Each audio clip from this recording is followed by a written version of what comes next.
जैसा कि आप सभी जानते हैं कि अमेरिका को दुनिया की सबसे ताकतवर सैन्य शक्ति माना जाता है।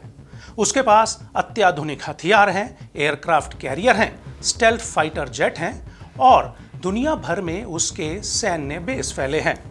लेकिन जब बात ईरान में US troops on the ground यानी सीधे अमेरिकी सैनिक उतारने की आती है तो वॉशिंगटन बेहद ही सतर्क दिखाई देता है। अब ऐसे में सवाल ये उठता है कि आखिर ऐसा क्यों? क्या अमेरिका ईरान से डरता है या फिर ईरान की जमीन और भूगोल ऐसा है जो किसी भी सुपर पावर को फंसा सकता है? नमस्कार, मैं हूं सचिन यादव और आप देखना शुरू कर चुके हैं ईरान यूएस वॉर पर हमारी ये स्पेशल रिपोर्ट।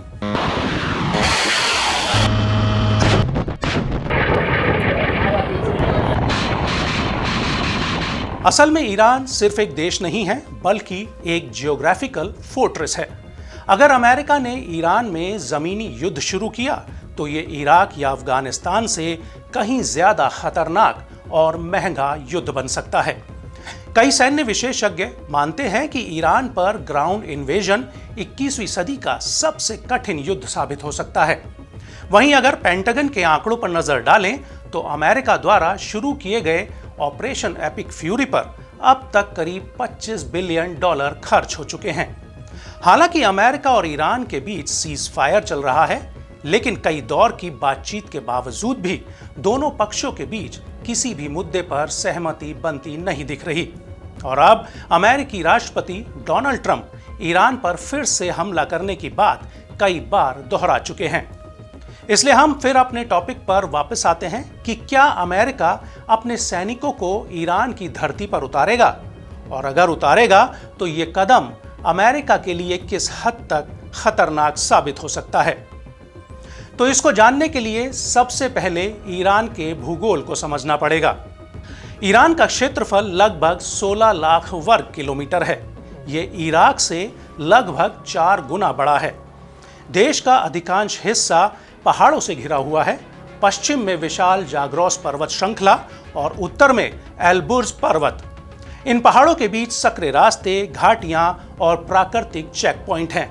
यानी अगर कोई विदेशी सेना अंदर घुसती है तो इसे सीमित रास्तों से गुजरना पड़ेगा, और वहीं घात लगाकर हमला करना ईरानी सेना के लिए आसान हो जाएगा। ईरान के बीच में 2 बड़े रेगिस्तान हैं, दश्त कवीर और दश्त लूत। यहाँ तापमान इतना ज्यादा होता है कि कई जगह इंसानी गतिविधि लगभग असंभव हो जाती है।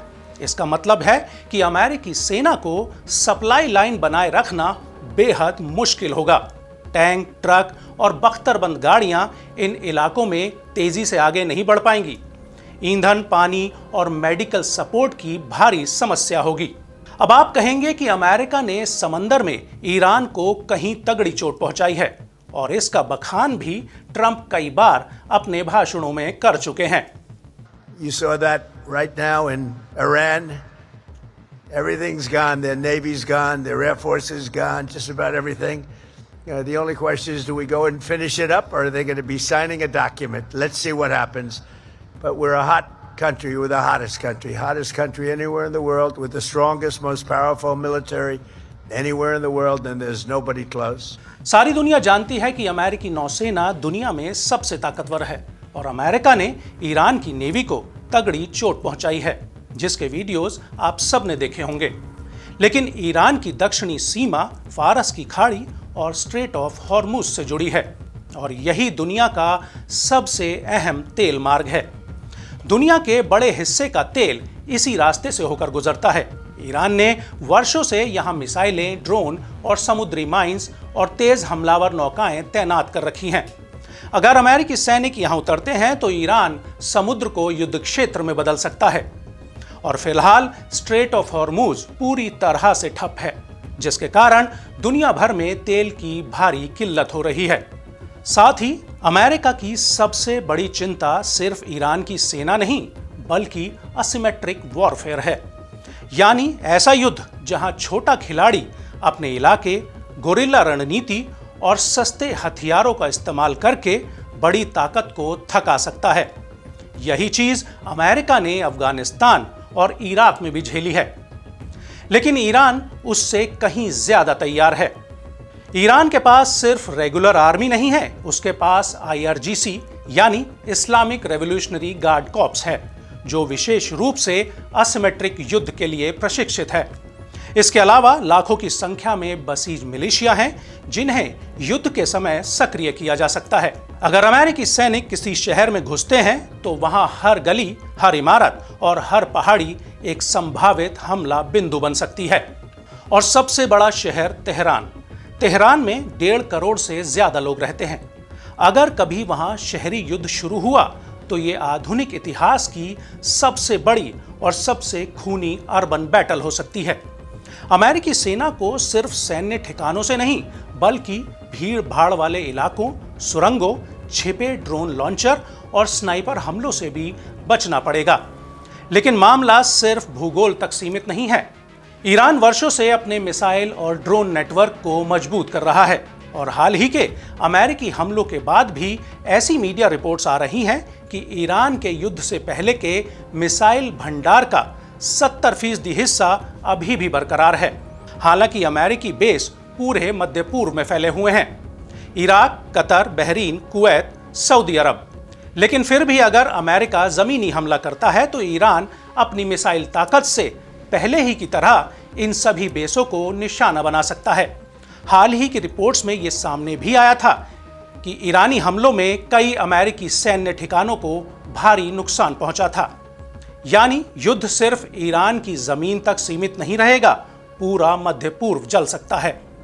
हिजबुल्लाह, हूती और अन्य ईरान समर्थित समूह अमेरिकी हितों और उसके सहयोगियों पर हमले कर सकते हैं। तेल सप्लाई पूरी तरह से बाधित हो सकती है और हॉर्मुज से इक्का दुक्का जो जहाज अभी गुजर रहे हैं वो भी पूरी तरह से बंद हो सकते हैं। और अगर ऐसा हुआ तो पूरी दुनिया में तेल की कीमतें आसमान छू सकती हैं। वैश्विक अर्थव्यवस्था को भारी झटका लग सकता है। अब सवाल ये आता है कि क्या अमेरिका जीत नहीं सकता? सैन्य ताकत के मामले में अमेरिका अभी भी ईरान से कहीं ज्यादा शक्तिशाली है। अमेरिका ने ईरान की एयर डिफेंस, नौसेना और अन्य सैन्य ठिकानों को भारी नुकसान पहुंचाया है। लेकिन असली सवाल जीतने का नहीं है, बल्कि कब्जा बनाए रखने का है। इतिहास बताता है कि किसी देश में घुसना आसान हो सकता है, लेकिन उसे कंट्रोल करना बेहद कठिन होता है। अमेरिका ने 2003 में इराक में तेजी से जीत हासिल की थी, लेकिन उसके बाद वर्षों तक गुरिल्ला युद्ध चलता रहा। अफगानिस्तान में भी अमेरिका ने 20 साल बिताए और आखिरकार वापस लौटना पड़ा। ईरान उससे कहीं बड़ा, ज्यादा आबादी वाला और ज्यादा संगठित देश है। इसके अलावा अमेरिकी राजनीति भी एक बड़ा फैक्टर है। अमेरिकी जनता लंबे युद्धों से थक चुकी है। हजारों सैनिकों की मौत, खरबों डॉलर का खर्च और स्पष्ट जीत ना मिलने की स्थिति में घरेलू दबाव तेजी से बढ़ सकता है। वियतनाम, इराक और अफगानिस्तान के कड़वे अनुभव अभी भी अमेरिकी लोगों के दिलों में मौजूद हैं। इसीलिए अमेरिका आमतौर पर एयर स्ट्राइक, प्रतिबंध, साइबर अटैक और प्रॉक्सी युद्ध जैसी रणनीतियों को प्राथमिकता देता है। सीधे बूट्स ऑन द ग्राउंड यानी सैनिक उतारना आखिरी विकल्प माना जाता है। संक्षेप में कहें तो अमेरिका ईरान से इसलिए सावधान है क्योंकि ईरान का भूगोल, उसकी सैन्य रणनीति, उसके मिसाइल नेटवर्क और संभावित क्षेत्रीय असर किसी भी युद्ध को लंबे और विनाशकारी संघर्ष में बदल सकते हैं। यह सिर्फ दो देशों की लड़ाई नहीं होगी, इसका असर तेल बाजार, वैश्विक अर्थव्यवस्था और पूरे मध्य पूर्व की स्थिरता पर पड़ेगा। और शायद यही वजह है कि दुनिया की सबसे ताकतवर सेना भी ईरान की जमीन पर कदम रखने से पहले 100 बार सोचती है।